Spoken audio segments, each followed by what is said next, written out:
Opening your eyes.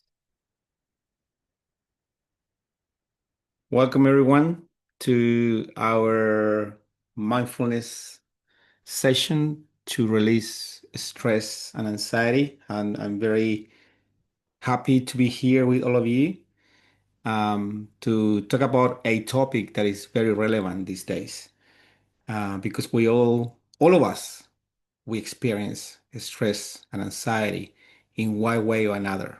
The amount of stress or anxiety we experience will, you know, um, will vary from person to person. But in a way, we live in a society that today is live in a constant stress. So it's very important to understand, what mindfulness is, and also to understand which practices we can implement to live a more mindful life, so we can be more aware of how our mind is working and how we can allow ourselves to let go of the stress and let go of the anxiety to learn how to be more present. Okay, so welcome everyone to our mindfulness session. So today we are going to go for about 90 minutes. So we hope to finish around 8:30. I will share with you first some theory so we can get to understand a bit more about how this mind works. And then we will do some practice together. And at the end of the session, I will give you some tools and a daily practice you can perhaps follow, after the session. And also at the end, I will share about other programs that we have available, other activities that you could join after as well. Okay, so welcome. If you just joined the session or if you are watching the recording, please make sure that you can comment in the chats. If you have any question, please add them in the chat. Introduce yourself in the chat. We have people from the UK, from Norway, from Sydney, from Hobart, from Gympie, from Sunshine Coast, Yandina, Kulum, from everywhere today. So um, please introduce yourself in the chat and use the chat to ask questions. That's going to be the way we are going to communicate. So feel free to pop your questions there, at any time. The chat is the way we communicate. Okay. So, what time is it? 7:04. Cool. Have Sydney there. Sydney, Melbourne, Sunshine Coast. Beautiful. So, let's get started so we can use the time wisely today. So, thank you for filling up your forms. It's very important for me to learn about who you are and some of the challenges you're experiencing, because then I can guide the conversation to a place that's going to be beneficial for you. So, for example, I was looking at it, and you are here for different reasons.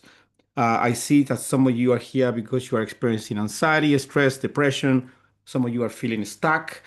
Some of you are going through divorce, separation. Some of you have stress at work. You're looking for a new job. Some of you are starting a new job tomorrow or today, I think. Some of you are dealing with addiction, family challenges, pain management, hostile neighbors or problems with your community. Some of you are going through grief, lack of purpose, or you might have a family member that is sick at the moment. So a wide variety of reasons for us, or a wide variety of reasons what made you be here today. So let's hope that by the end of the class, you might find that you have some tools now to embrace this in a more powerful way. Okay, so let's get started. Before we start, I invite you to set an intention for yourself. Why are you here? What is the purpose for you to be here today? Um, what would you like to learn, experience, or become aware of, or remember? So some of you are just remembering things that you already know. Okay, so let's close our eyes for a moment. Connecting with the breath, deep inhale in the nose, all the way in, big release through the mouth. Last one in, all the way in, big exhale. Breathing gentle in the nose and out through the nose.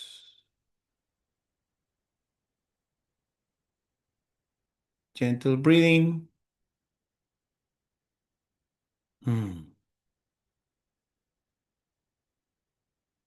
What is your intention for today? Why are you here?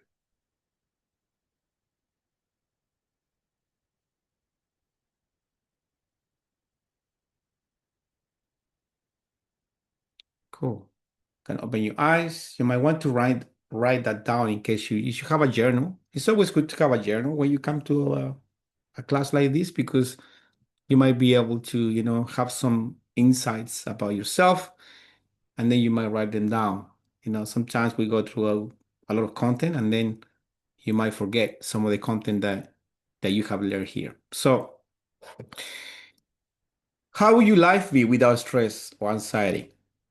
Can you imagine a life without stress and anxiety for you? But also, can you imagine a life where you are living with a fulfilling purpose, something that fulfills you from the inside out? So I invite you to dream or to see yourself in that space, in a life without grief, without stress, without anxiety, without worries,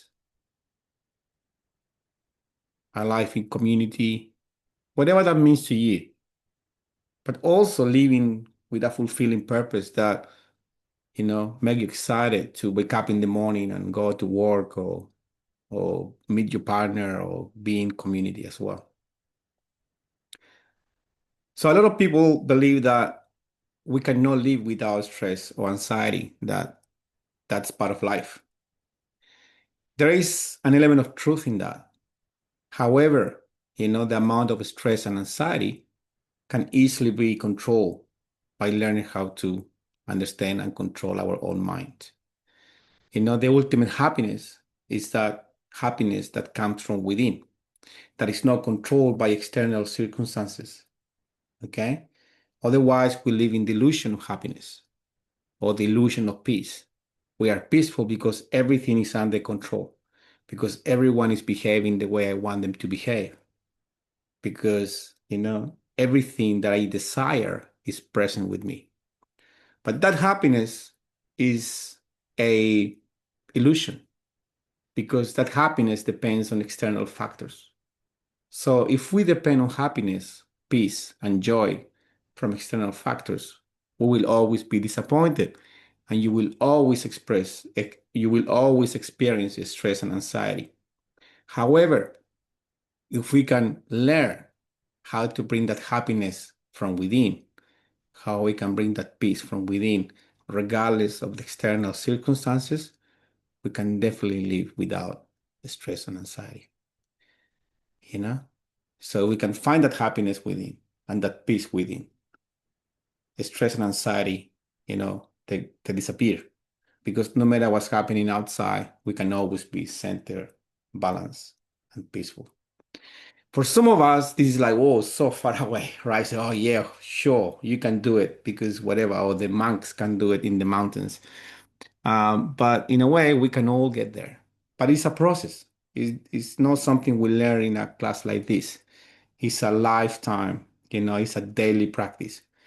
But so that's what happened because only when we can get into that space, when we can find that happiness within or that peace within us, that's when we can find our true purpose to live our life with a fulfilling purpose that comes from within. Okay, so this is just an introduction. Okay, we have a lot to cover today, and then we have some practices as well. So, yeah, is it possible to live without stress or anxiety? Yes, it is possible. But in the conventional life we have today, it's very difficult to get there unless we're able to find that peace within and that happiness that comes from within, not from all the external circumstances. So let's talk about mindfulness. What is mindfulness? It's very important to understand this first before we start. Um, well, mindfulness is about being aware of our thoughts, right? But not just our thoughts, it's also the way we move. So it's our thoughts and our actions, our words. It's every action or thought, it's about being aware of what we're doing or what the mind is doing. Okay? But mindfulness is not something that we learn in a class like this, you know, because mindfulness is a practice, it's an ongoing practice. And that's very important to remember because if you want to develop a more mindful life, you know, to learn how to be more present with your children, to be more focused at work, to be more, productive, or to be more to enjoy the moments. We go through life and we get so busy in our heads that we miss out in life. And then one day we wake up and, we lost the job, we lost our partner, our children are old, and we don't know what happened.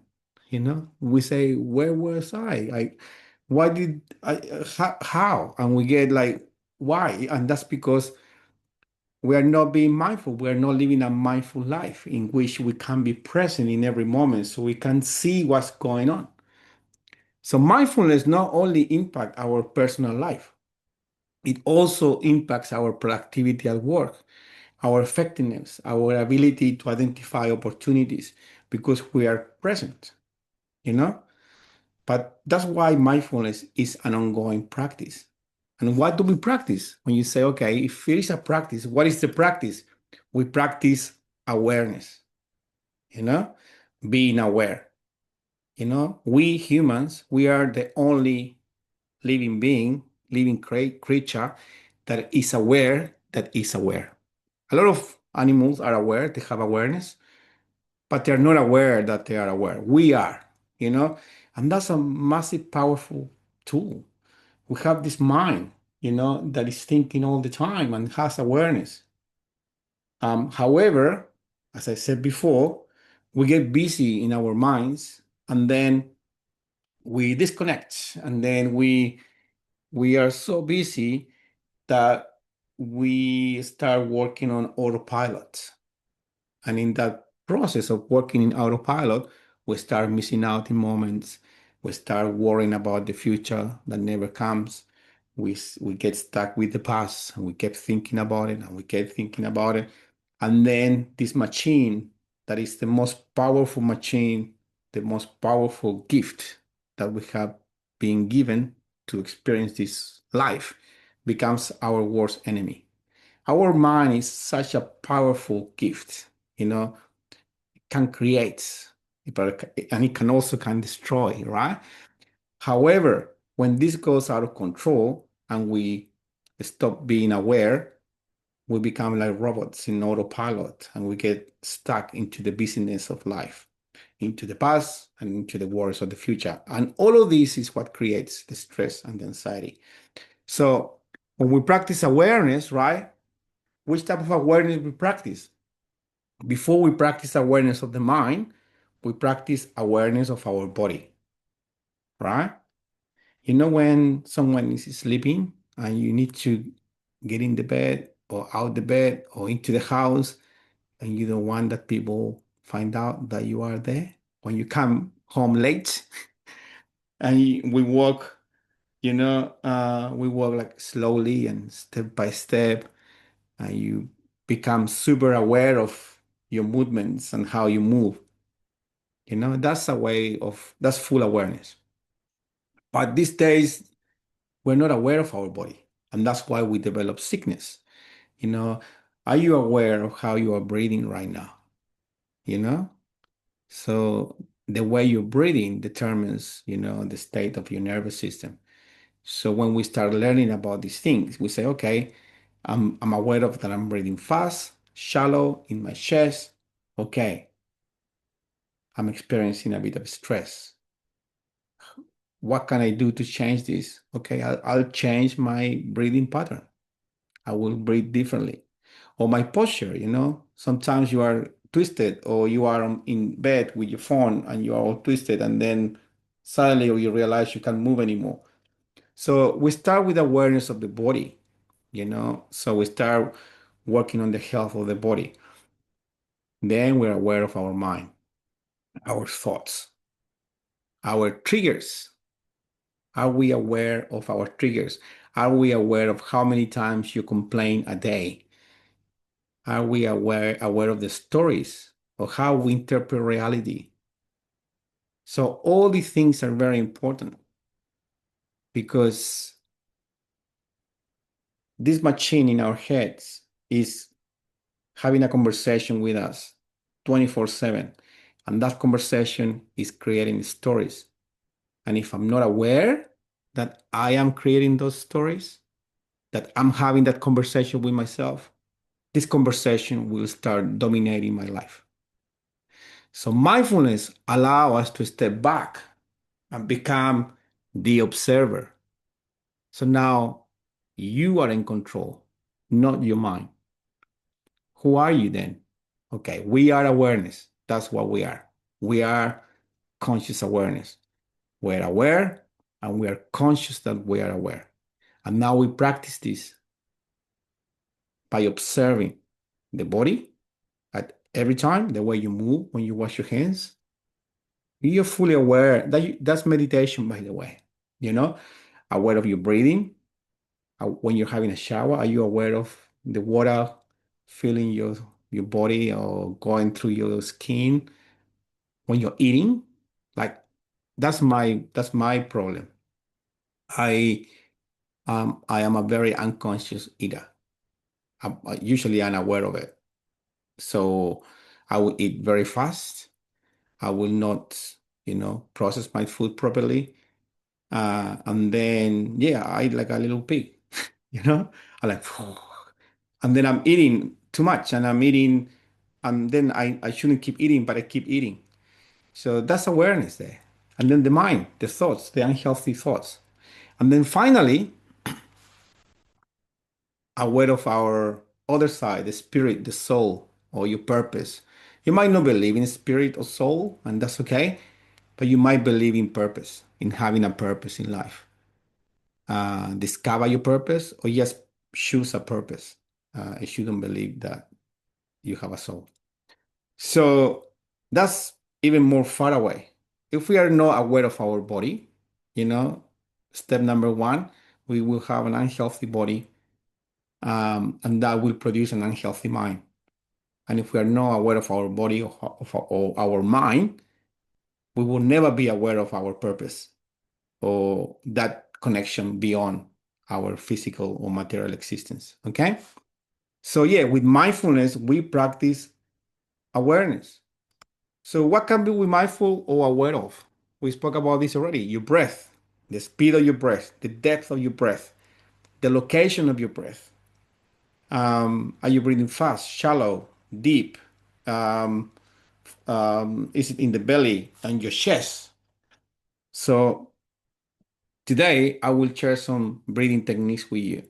So then when you become aware of your breath, that your breath is not in the right place, you can modify it. And if you modify your breath, it will change your nervous system. The breath is the doorway into your nervous system. We can treat the nervous system using the breath.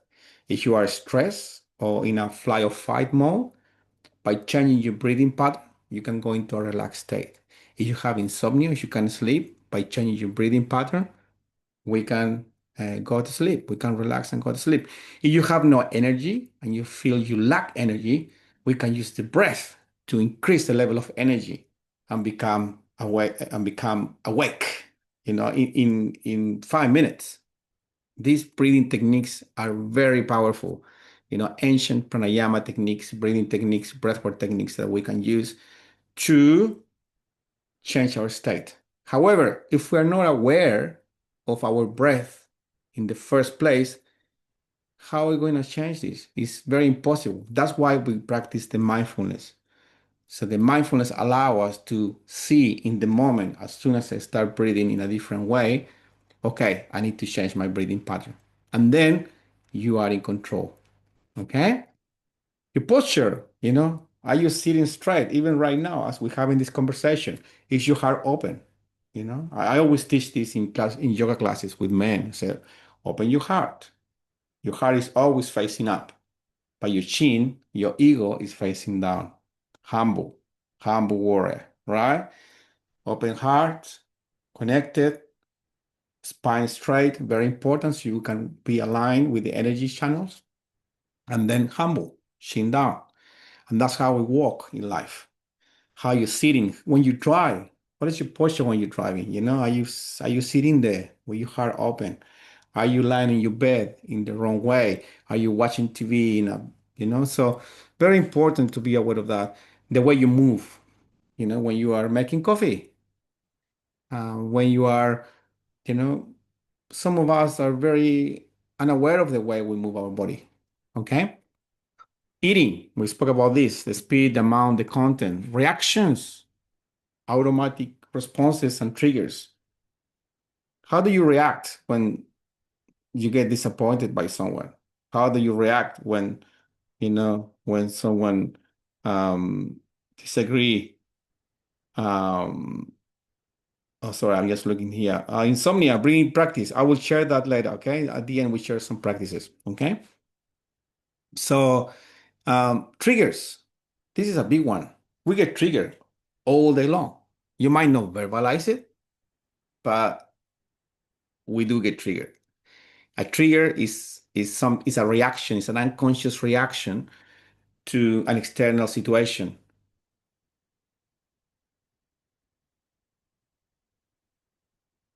So a trigger is an unconscious reaction to an external situation.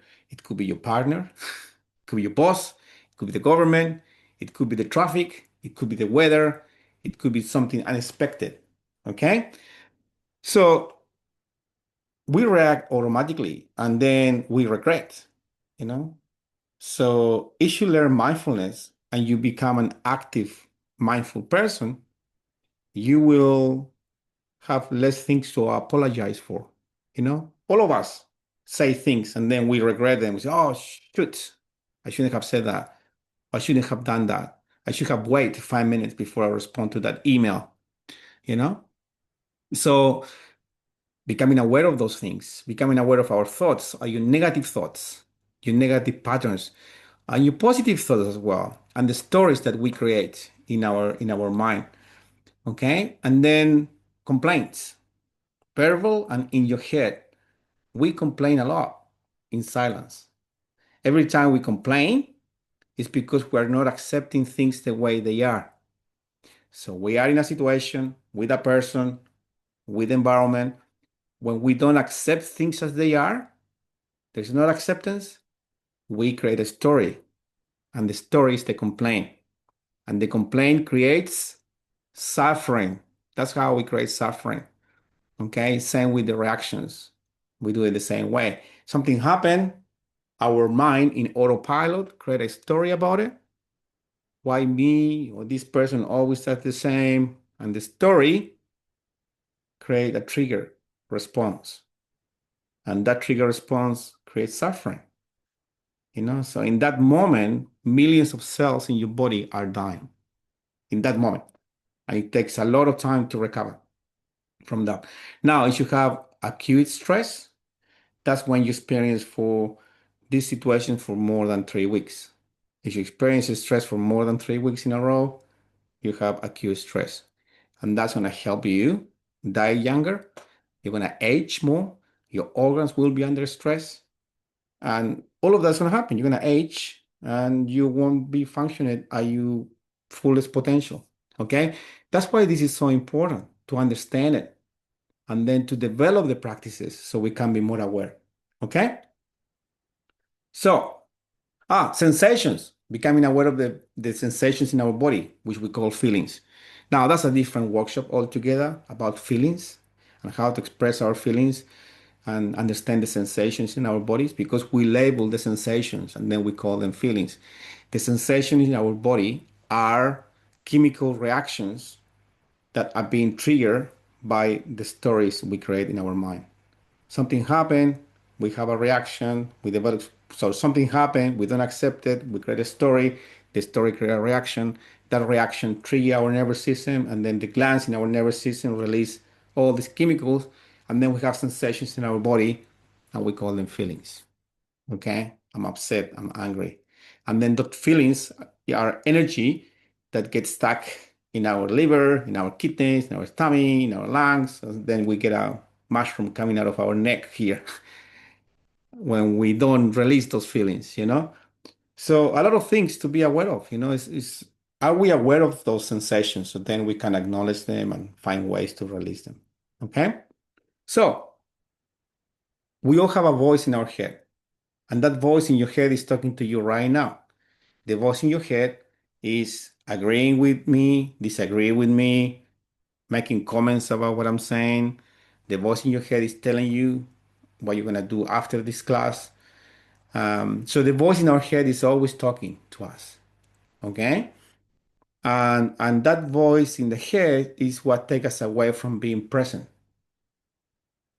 When the voice in our head is quiet, we are fully present. When you go to a deep meditation or you go to a breathwork journey or you are in nature and suddenly you are fully absorbed, your attention is focused in one point, like the tree or whatever. And when you're there, that voice kind of goes away because you are so present. So silencing the voice in our head brings presence. However, for some of us, most of us, this voice is always talking all day long, especially at night when you want to go to sleep. You wake up at 3 in the morning, the voice comes to tell you all your mistakes, all the things you did wrong, all the things that people did wrong in the past. You need to go to work tomorrow, you have to sleep, you're going to be next to your colleague, which you hate as well. So all these things are going to happen in your head. Okay? So the voice in your head creates stories about everything. Oh, this person is this person is that. And that's how we create beliefs about people, about life, if I ask you, men are, if I ask you, women are, and you have a similar response. And that's a story that was created by this voice, most of the time unconsciously, or most of the time based on previous experiences or trauma experiences that condition our way of observing reality. Okay? Life is, you know, and it's just your response about that. If I ask you, life is, some of you might say, beautiful, simple, challenging, hard, unfair, fair. The problem is that whatever we define, what life is, that's going to define our experience of life. So our stories, define the way we see reality. And that reality is created by the voice in our head, you know? So the voice of the stories creates anxiety, stress, fear, sadness, grief, regret. So you experience stress or anxiety right now is that voice that is nagging you, that is creating stories as well. Okay? Now, the interesting part is that the same voice that is talking to you all day long create happiness, excitement, and relaxation. The same voice. So that's why mindfulness, step number one, is to become aware of that voice. If you start becoming aware of it, and you can observe it when it's doing its tricks, and we observe it as the conscious awareness we are, and we don't engage with it, and you just stay there without engaging, what's going to happen? You're not engaging with the voice anymore. You are separating yourself from the voice. And then you recover your power and you become responsible for it. And then you have a choice. If we're not able to separate ourselves from that voice and those stories, We're going to always live in stress, anxiety, fear, sadness, grief, regret, etc., etc., etc. Okay? By the way, is this helpful? Okay, please comment there. Let me know if you have any questions or if anything doesn't resonate. It's good. It's good for me because then I can adjust the conversation. You know, I was putting this course together, this class together, based on what you share and trying to give you an idea first of how does this work, you know, so then we can go into some practices. So if you have any question there or yeah, let me know how this is going. So awareness, very important to become aware. Um, if I separate myself from my voice, I create nothing. First of all, you become separated from the voice. So what we're saying here is that by the way, there are multiple ways to explain this with different things. I can say your ego or your mind. Your ego and your mind are creating stress, anxiety, fear, all this stuff. So it's about separating myself from my mind and identify that I am not my mind. I have a mind in the same way I have a body, but I'm not that body. Okay? Because if I lose one arm, two arms, two legs, I'm still me 100%. If I lose my mind and I go become like a lettuce, but I'm still breathing, it's still me. It's just me without mind. You know what I mean? So the idea of separate ourselves with the voice is that then I can step back. Now, I can choose now. Now you have the power of choice because the voice is going to be there anyway. And we humans, we cannot live without making stories because we need to interpret reality. We're always finding meaning. So we need to find meaning on everything. That's part of who we are. We are the created in that way. So now that you are separate from the stories, now when something happens, you have the power to create the story that you want. Because all of our stories are defined by our past, by our conditioning, by our past experience, starting from mom and dad. You know, we are conditioned by that. And then if you were bullied at school, if you have a traumatic, relationship with men or women, or if you were abused at work, or depending on how you experience life, you know, you will accumulate stories that will define how that voice will interpret reality. So when we understand that, we can step back and say, okay, ooh, maybe this person is not trying to say what I think is trying to say. What if I change my story? What if I change the story I'm creating here? So that's the power of separating ourselves from the voice. Because now I can give command to the voice instead of the voice giving command to me. So instead of your mind controlling your life, you can control your life in that way. Okay? That's the power of it. So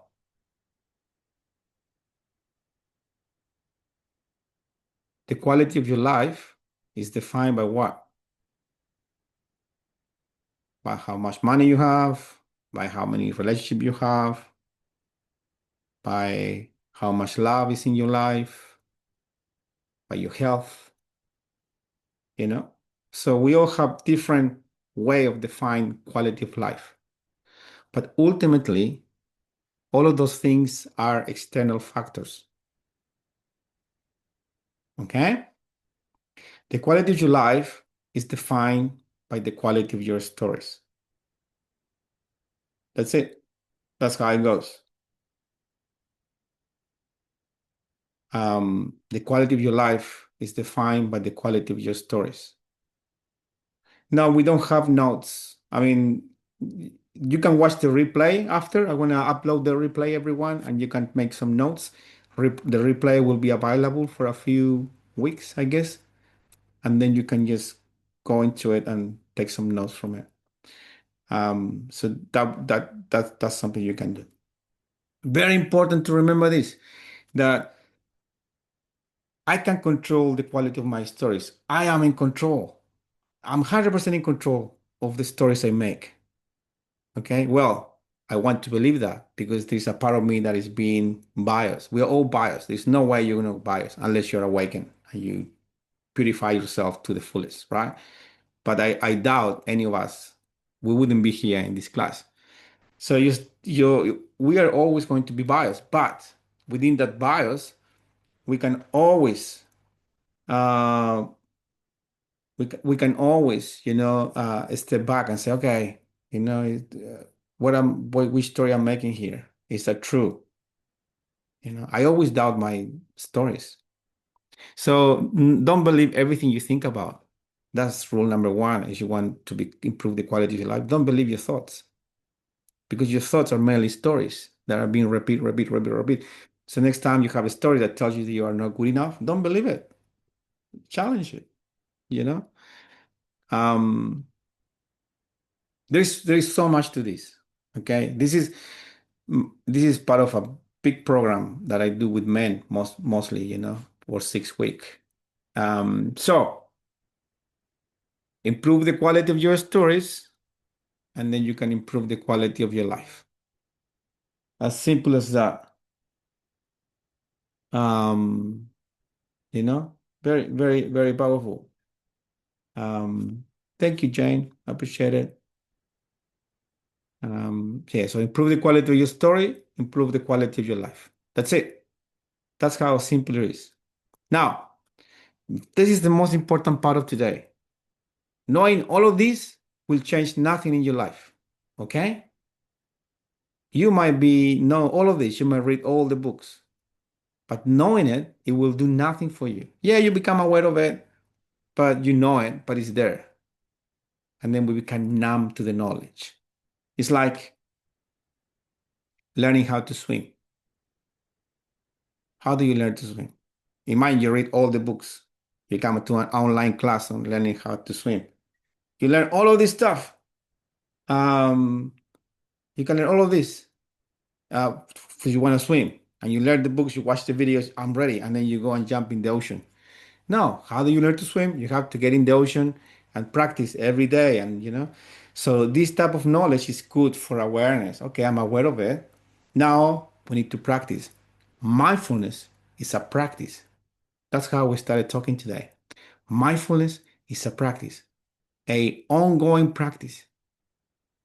And if we don't practice this daily and we develop a practice, we're just gonna go back and forth, back and forth.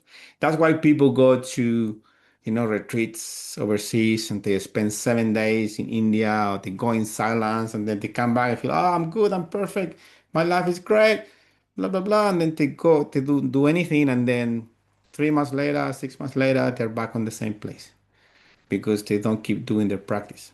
And that's the most challenging part. It's like everything in life. To master something, we need discipline. Very important. You need sometimes a deep immersion. Go overseas, do a retreat, join a program, but then it's up to you. It's up to you what you do. And join a community or have friends. Sometimes we just need to upgrade our community as well. So we hang out with people that are having the same conversations. Cool. So we need to develop a daily practice.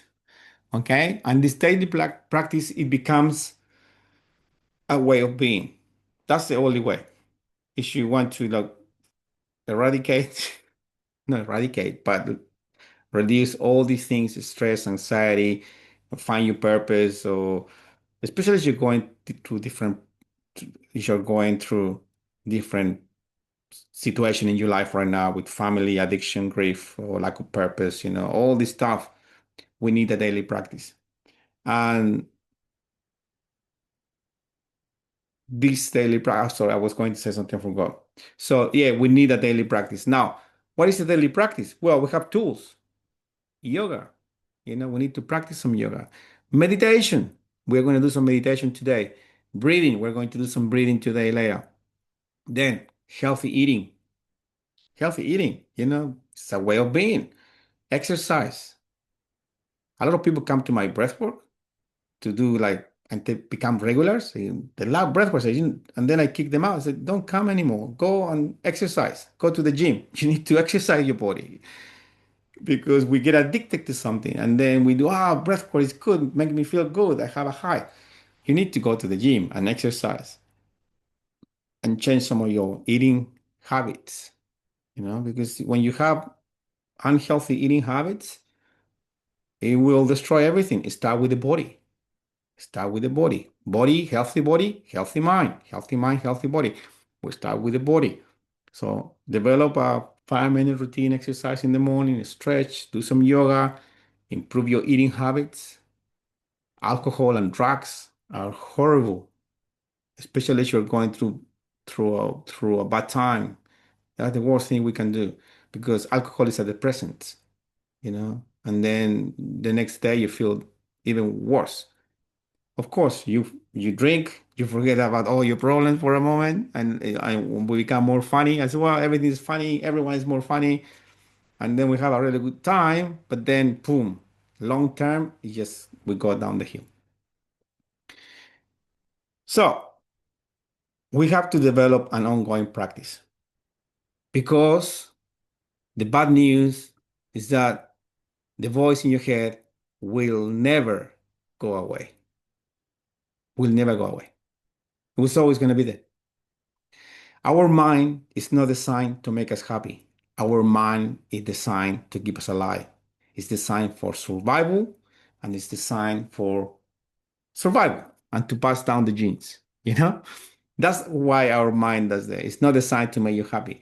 So we need to learn ways to be happy. And the way we learn to be happy is by bringing the volume of your voice down. Okay? So when you practice meditation, breathwork, yoga, when you eat healthy, the volume of your mind become very, very soft and gentle. That's why sometimes when we are crazy in our lives, because the volume of the head is very loud, very loud. We cannot even sleep. We wake up at night, we can't go to sleep, and it's always distracting us. We cannot be present because the mind go cuckoo. And then we forget about what's important. So that's why people will go into a retreat. You go overseas and you spend 7 days, 10 days, full immersion, and then the volume come right down. And we come home and say, "Oh, I'm fixed. I'm great. I don't need to do anything else." And then you go about your life and then the volume come back. So we need to do maintenance.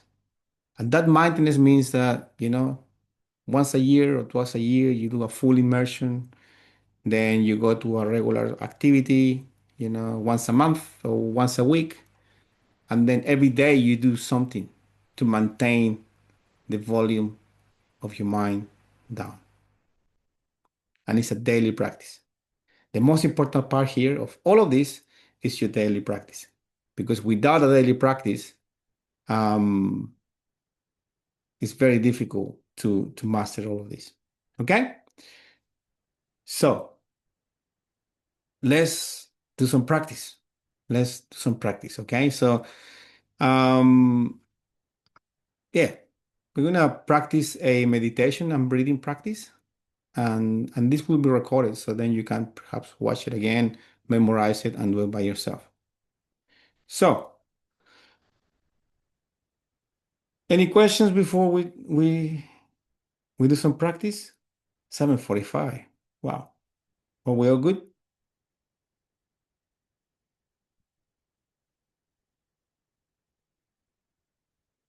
All right. Let's find a comfortable seat.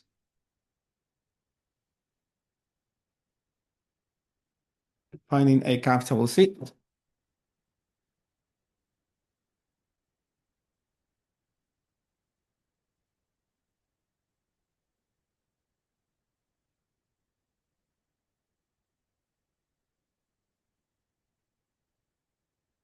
I invite you to close your eyes with your eyes closed, deep inhale in the nose, all the way in. Big exhale through the mouth. Last one in. Big exhale through the mouth. Bringing your palms on your knees, palms facing down.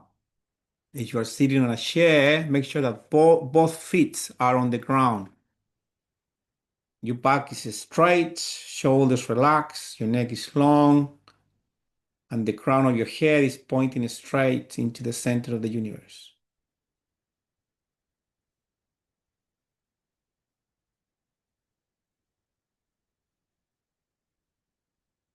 Become aware of the sounds around you. Observe the sounds in your room, outside your room.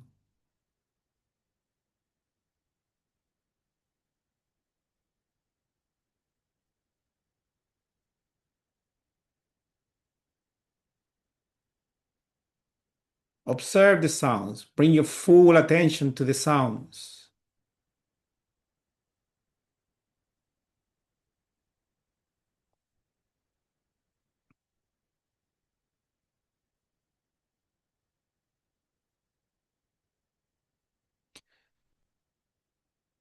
Bringing your attention to the sensations in your body. Observe the sensations in your body. Your feet touching the ground, your sit bones touching your chair, your hands touching your knees, and any other sensations you might feel in your body right now.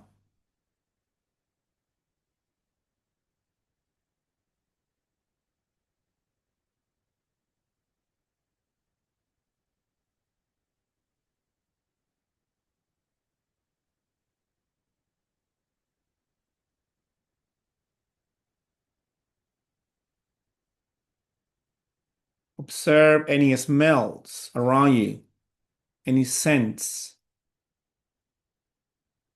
smell of your room, full attention into the smells.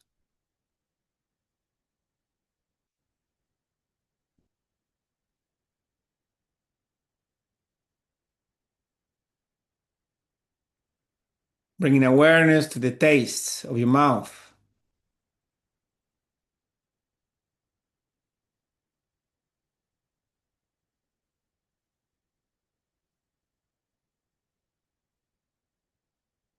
Bringing awareness to any images you might have in your mind, any mental images.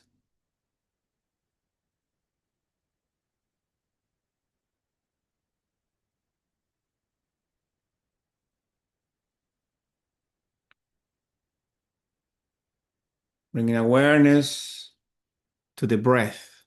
Observe the breath. Observe the way you are breathing.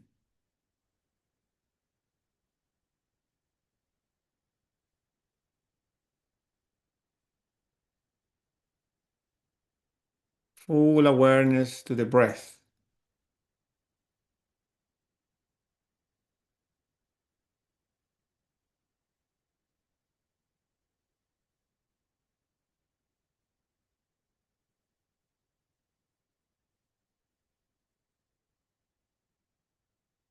Now we bring awareness to the mind. Observe any thoughts that might be present in your mind. Become the observer. Avoid interacting with them. Observe any memories that might be present.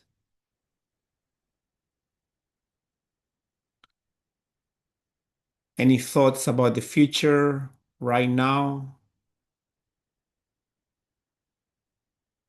Observe if there is anything right now that you might not be accepting fully about this moment. Where is your mind right now? Can you observe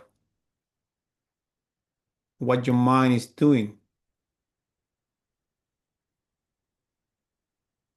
If your mind is busy, that's okay because that's the job of the mind. That's what the mind does. But we're here to learn how to stop that. And the first step is to observe how busy the mind is and what the mind is doing. So observe any resistance to this moment, anything happening right now.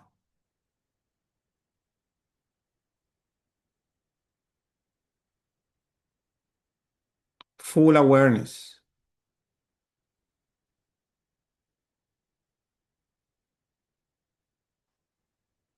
Avoid interacting with any thoughts.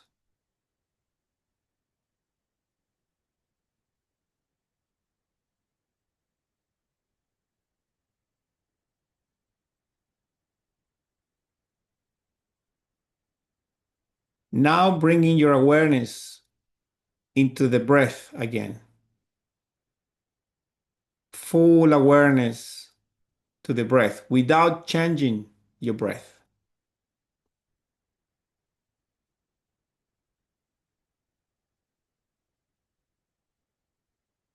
Observe the air going in the nose and then out through the nose. Simply observe the sensations of the air passing through your nostrils.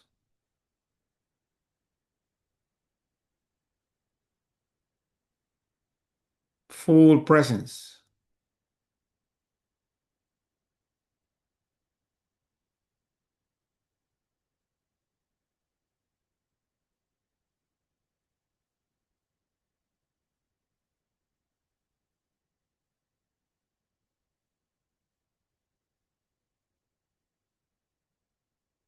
Observe the movement of your abdomen or your chest as you breathe.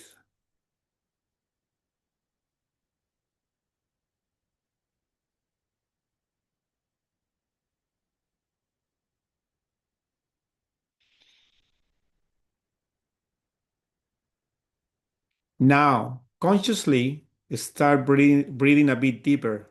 In the nose, all the way in into the belly. Follow the trajectory of the breath. And then long exhale. Observe the air going deep in the nose, into your neck, into your chest, all the way down into your lower belly and your pelvic floor. Follow the trajectory of the air all the way in and then all the way out. Breathing in the nose and now out through the mouth. So deep inhale in the nose, all the way down into the belly, and then long exhales through the mouth. Stay with the breath.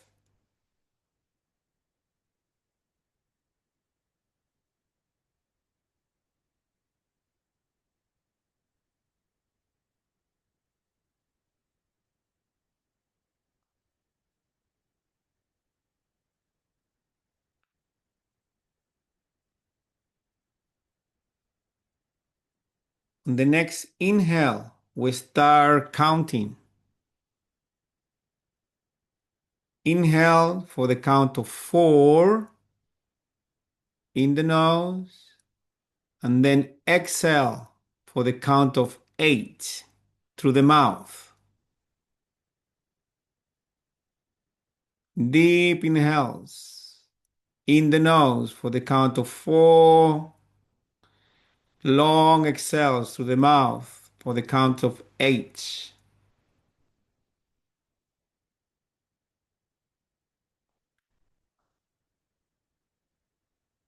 Stay with the breath. Slow down the counting, so breathing even slower.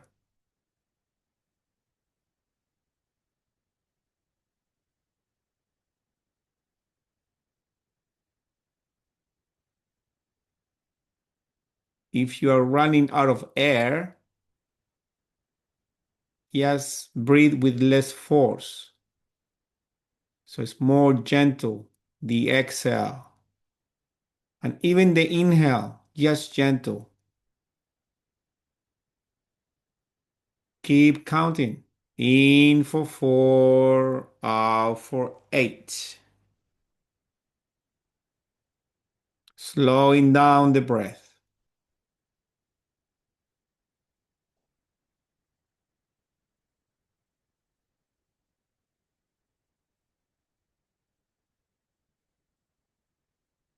Bringing the air all the way down into the belly.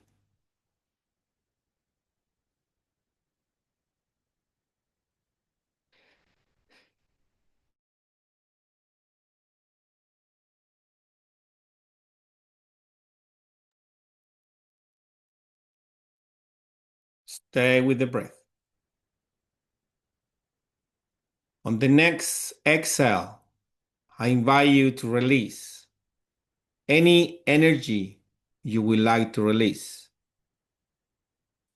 Any negative energy in your body, any negative thoughts, energy from other people, things from the past that you would like to let go. Anything you would like to release, I invite you to release it now. With every exhale, you can make a sound as you exhale. Ah, allow yourself to release.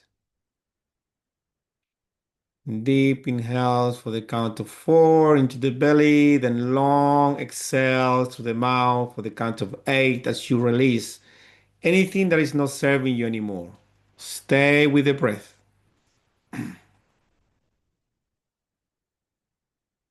If your mind has gone somewhere else, bring it back. Bring it back to the breath. Releasing. Ah.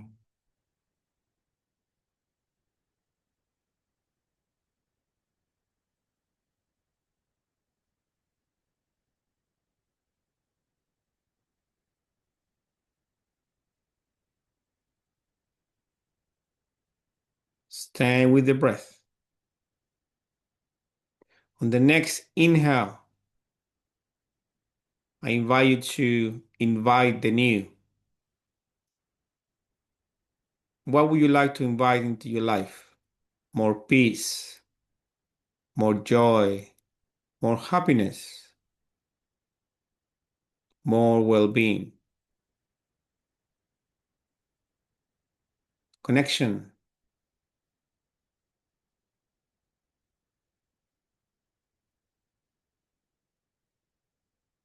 Inviting the new with the next inhales.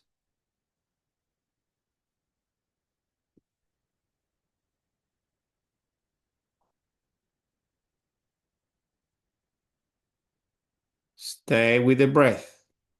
In the nose for 4, out the mouth for 8. If you feel sleepy, that's normal. It's great.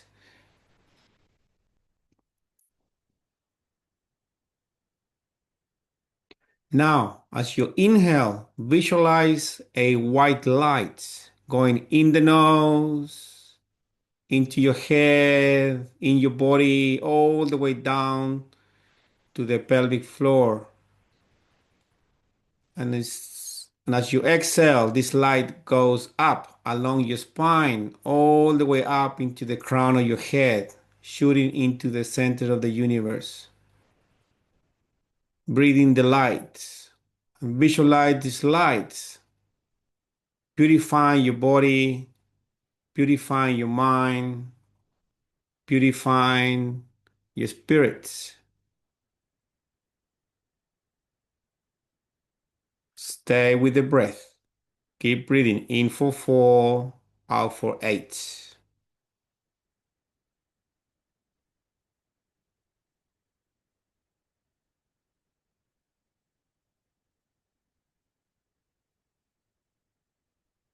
Visualizing this light in the nose, into your belly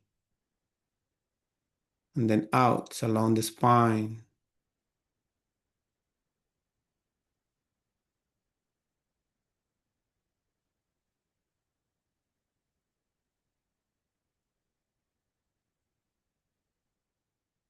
Now, as you breathe, I invite you to make some big circles with your neck and head. Big circle. Mindful movement, becoming aware of the way you are moving. Big circles. Big circles with your head.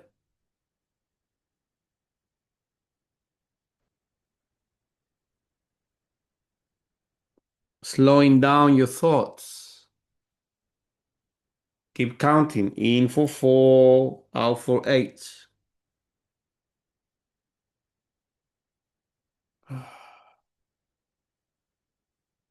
Stay with the breath. Changing directions if you haven't changed directions yet.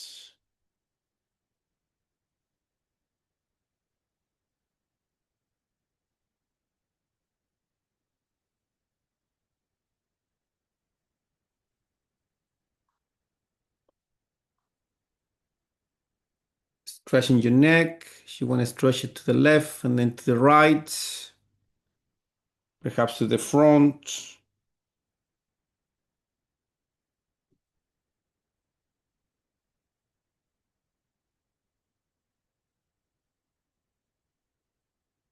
Back to center. And now we start rolling our shoulders. Big circles with our shoulders.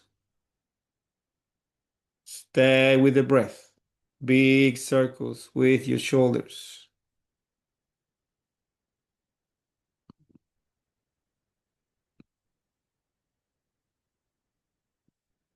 You might go with one shoulder first and then the other. You might do together. Keep breathing. In the nose for 4, out the mouth for 8. Releasing your shoulders, releasing any tensions that you might be carrying on your shoulders.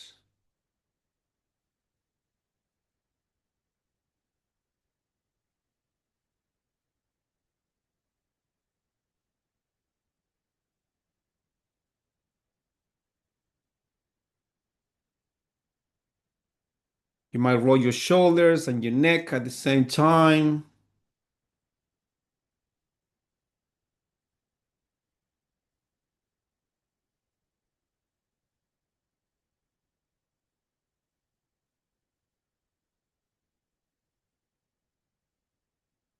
Back to center, relaxing your shoulders. We keep breathing.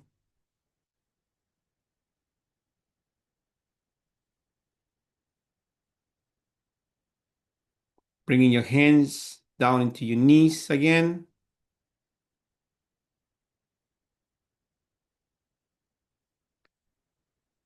The thumb is touching the pointing finger, palms facing down. So your thumb is touching the tip of the pointing finger. We are now breathing gentle in the nose and now through the nose, gentle breathing.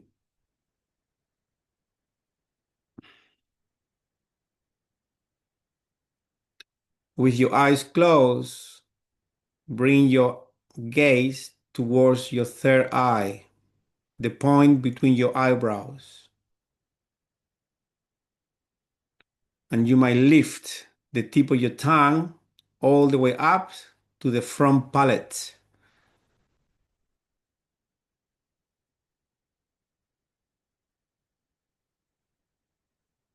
So your gaze is between your eyebrows with your eyes closed, and the tip of your tongue gently touching the front of the palate. We breathe gentle in the nose and out through the nose. Gentle breathing, very soft as you can.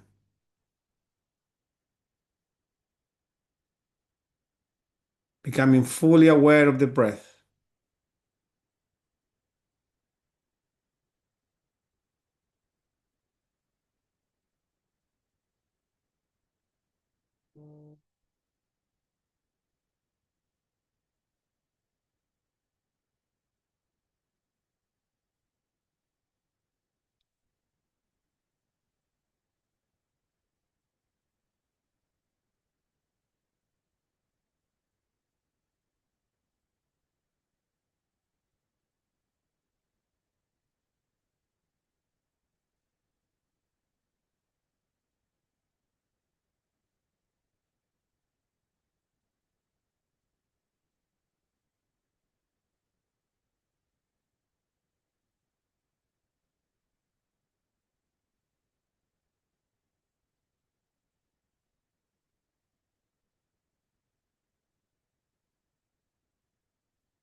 If your mind is wandering, bring your awareness back to the breath,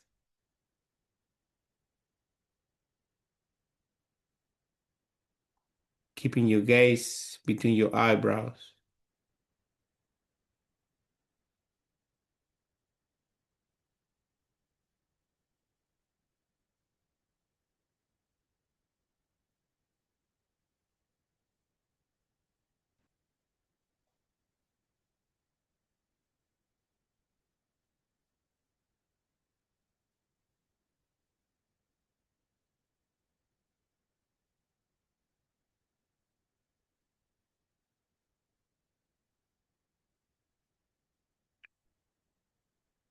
Release your hands with your eyes closed. Bring your right palm into your heart, and then your left palm on top of your right palm.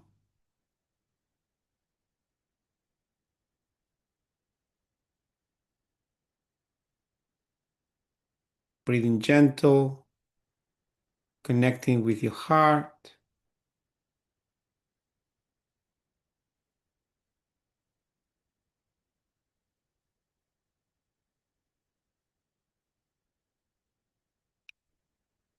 I invite you to think about something you can be grateful about today, right now.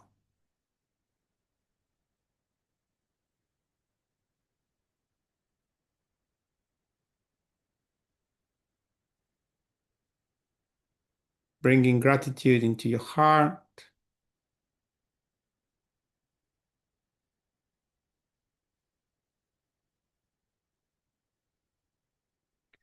I invite you to think about someone in your life who is present in your life today,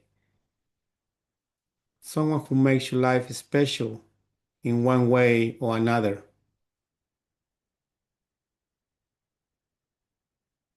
Could be your children, a friend, family member, your partner, a colleague, a teacher.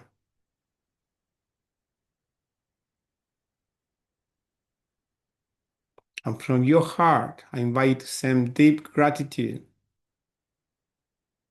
to this person. Thank you for making my life special.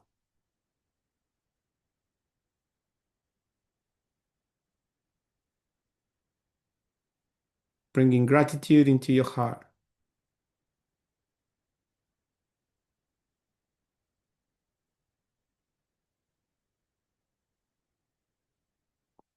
Deep inhale in the nose, all the way in. Big exhale through the mouth. Big release. Two more times. Deep inhale all the way in. Big release through the mouth. Last one in, all the way in. Big release through the mouth. Breathing gentle in the nose and out through the nose.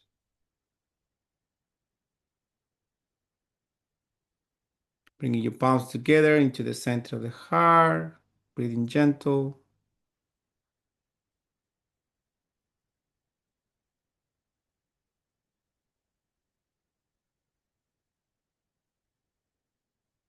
We give thanks for the gifts of life, for being aware being conscious, so we can take the right actions to improve the quality of our life,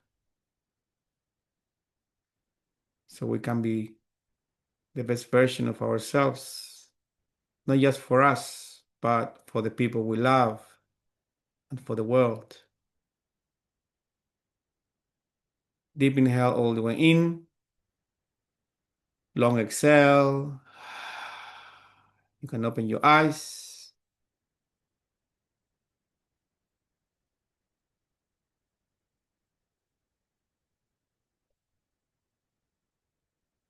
Welcome, everyone. Welcome back. How are you feeling? Sleepy? Still awake?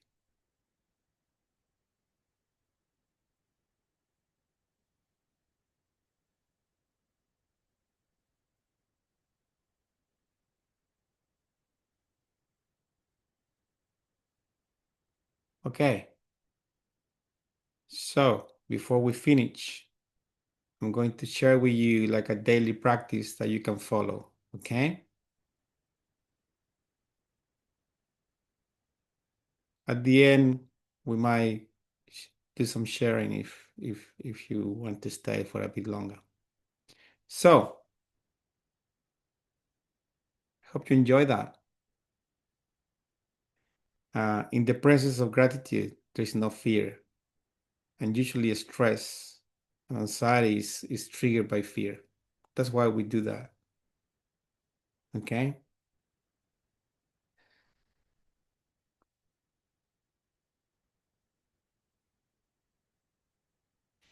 Thank you, everyone. So, this is just a daily practice for you. So, it's a 5-minute practice. Okay?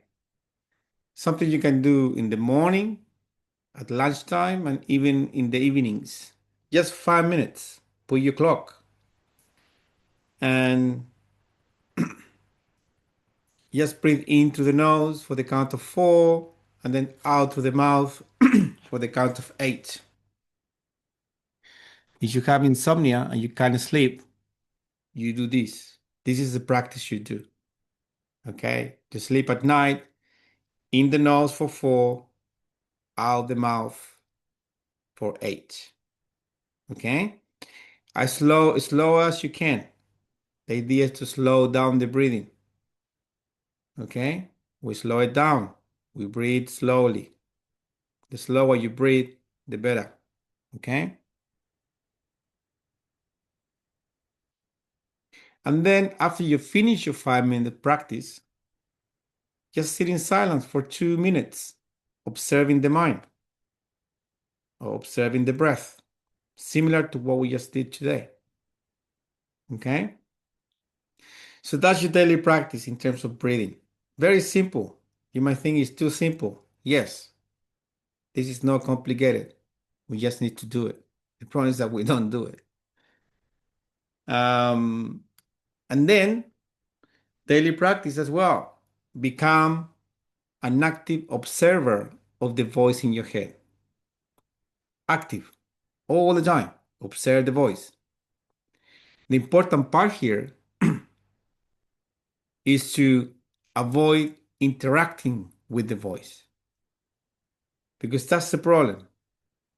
When you become aware, we start punishing ourselves. We're like, oh, I should know this. I'm doing it again. I'm no. Otherwise, you have two voices having a fight. So if you fight your ego, you're always going to lose. So don't fight your ego. Don't fight the voice. That voice is the ego there. Observe it. Don't fight it. Say, oh, there you are again, trying to do this stuff to me. If you get triggered, observe it. So, okay, I got triggered. That's the only thing we need to do to get started.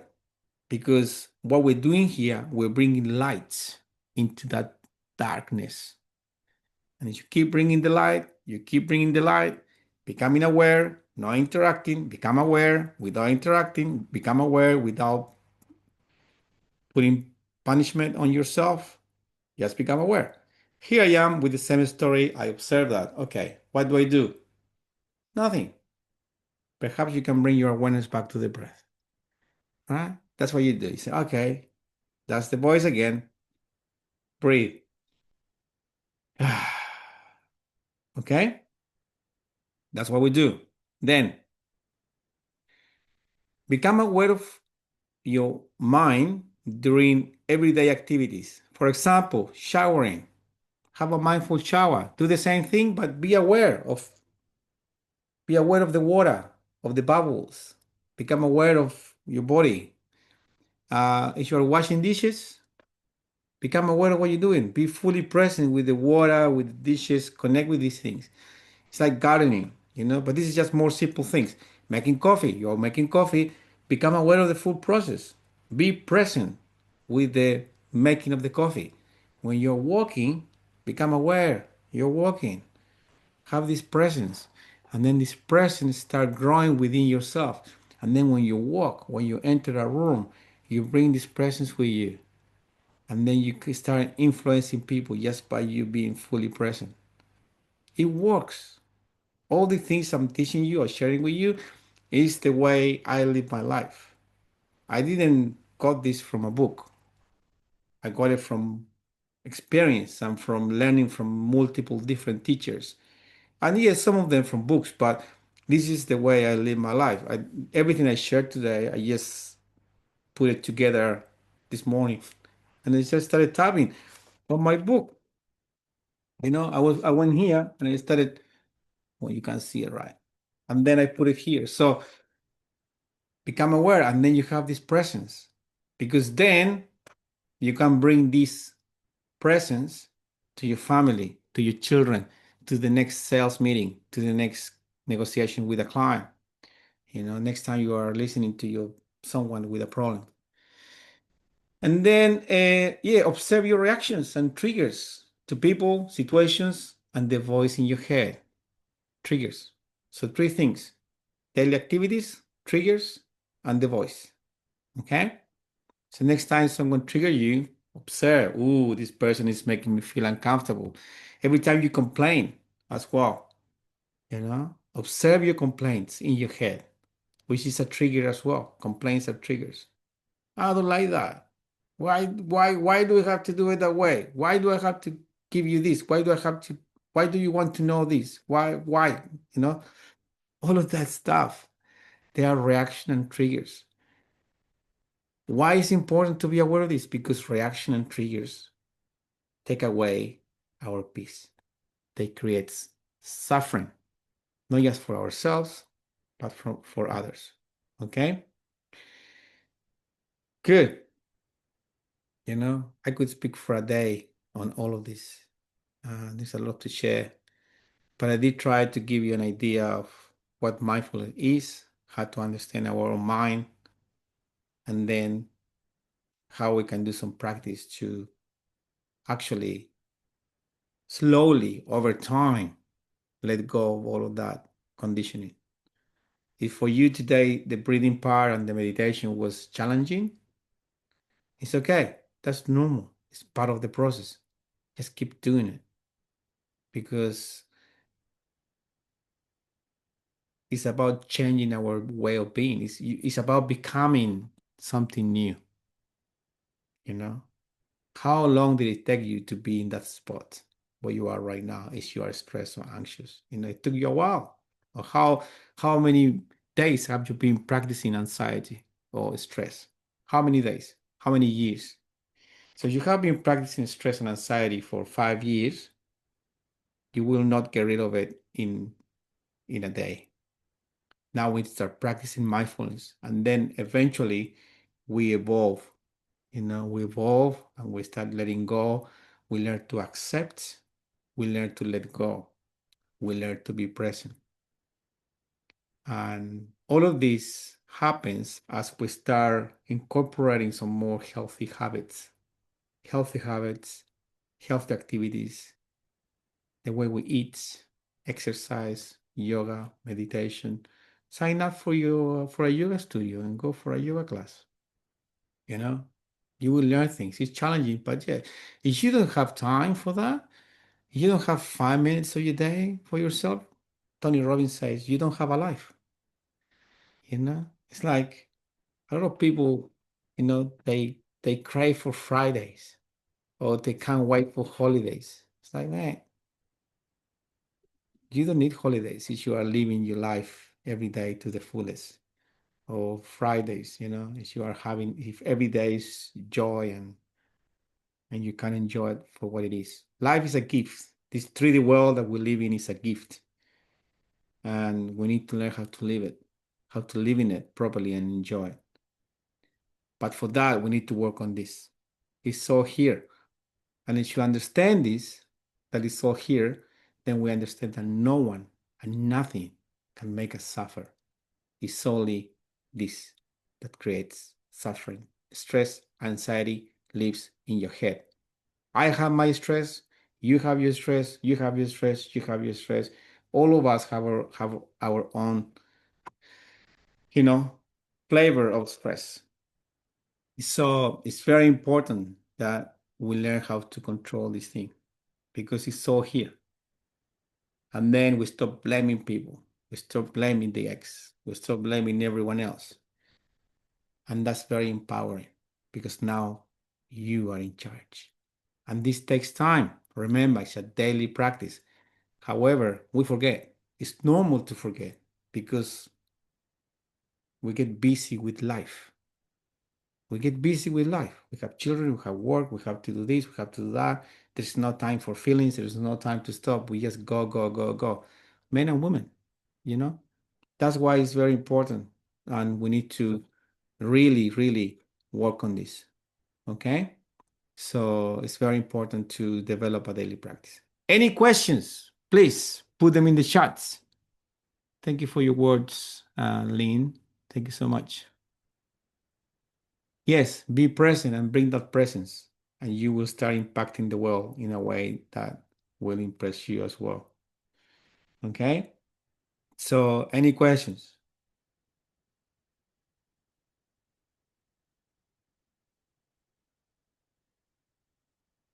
So, if since there are no questions, if you would like to continue this journey, you know, I'm actually I'm launching a 5 week mindfulness program online.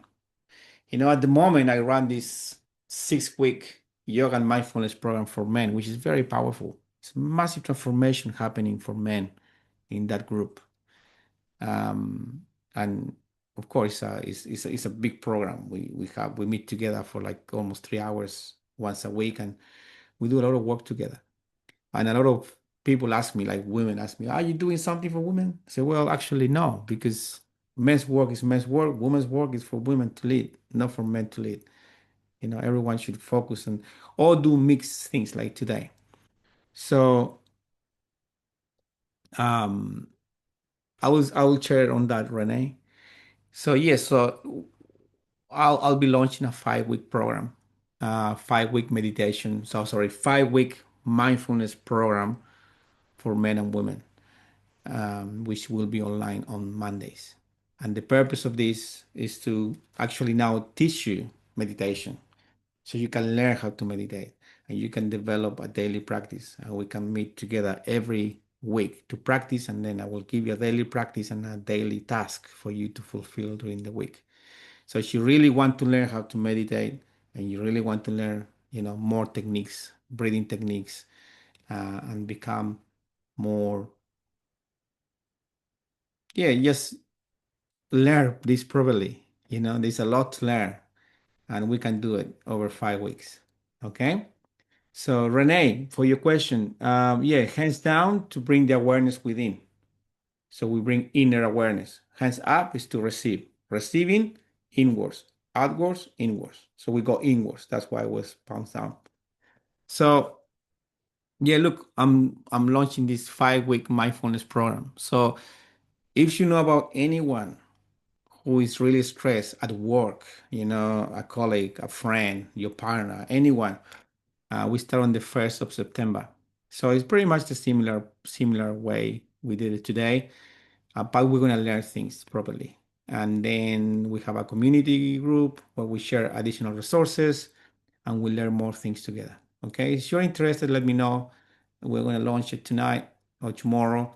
There is an early bird available as well, like I think, 10 spots as early birds. And then you can join us and just we meet every Monday for 5 weeks from the 1st of September. It's very affordable online. And then you get to learn our daily practice and be reminded of these things, every week. Okay. So if you're interested, let me know. Um, for men, if you know about any men or if you are men here in the room, we have this yoga mindfulness program for men. The next one starts on the 3rd of September. Very powerful. It changed lives. We have helped about 200 men in the Sunshine Coast. We have one in Gympie at the moment, which is going great. And I want to do more of this work as well. So yoga practice, meditation, breathwork, sound journey, chanting, sharing circle, connection, and men's community uh, for 6 weeks. This program, okay? And then, well, we have this retreat coming up in Bali. I think we have a couple of spots left. Two people that are coming, but they haven't really confirmed yet. But we have 2 spots left. If you want to come to Bali with us to disconnect, re-energize yourself, it's a spiritual yoga retreat. So it's quite deep, but very interesting. Um, anyway, if you want more information about any of this stuff, let me know. Um, yeah, Mondays will go the same, 7 p.m. to 8:30 p.m. Okay. That's how that's Mondays. Yeah, Lynn is coming to Bali with us. I will email you, okay? Um, I hope you enjoyed it. I hope this was valuable for you. Ultimately, I just wanted to give you as much value as I could in 90 minutes. And I appreciate your presence. Any more questions, put them in the chat. We still have 2 more minutes. If you want to say something, if you want to share your experience, you are welcome to unmute yourself if you want to share anything.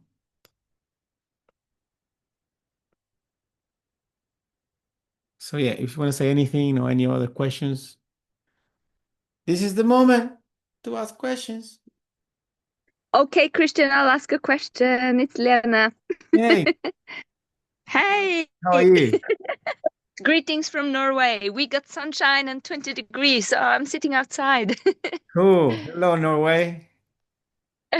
So my question is, or not question, yes, I have a question. So into this breathing, and when we start with this white light, I get this rhythm happening in my body, uncontrollable. Like I get this circular spinning in my body, and it's happened to any shamanic thing I join in, or so the body starts turning always towards the right in circles. It starts moving involuntarily.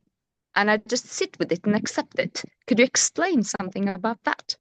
Do you know? Great question. Great question because this applies to every experience that anyone might have. Okay. So my response to that is that that could be a million things, right? Um, we always want to find, we want to know things, and that's the difference between Mm, experiential knowledge and informational knowledge. The mind wants to know. We want to make sense of it. mm, I would recommend mm. that keep it open because it could be anything. It could be so many things. It could be energy going through, could be your prana, could be kundalini, it could be just releasing things. When I meditate, when I do chanting, when I do my spiritual work, I usually go in circles or go up and the body moves naturally. I, I would Yes. I would not add any definition to it because the moment we define an experience, we limit any other possibility. So by defining it, we are limiting things. So that's my approach to all these type of things. Avoid Yep. defining your experience. Keep it open. The body is moving. So what is it? Well, it could be a million things. It's like when people say, Okay. "Oh, like I'm feeling all over the place today. It must be the full moon." Well, Yeah. it could be anything. You know what I mean? So I always say it could be the moon, it could be what you ate last night, it could be anything. So, like I do a lot of deep spiritual work, and but we tend to want to define things. Keep it open. Okay? Okay. Yeah. Thank you. You're welcome.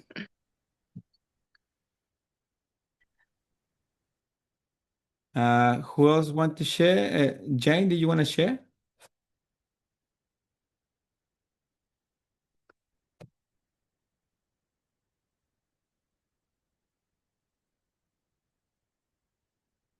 Thank you for all your sharings there, for your comments.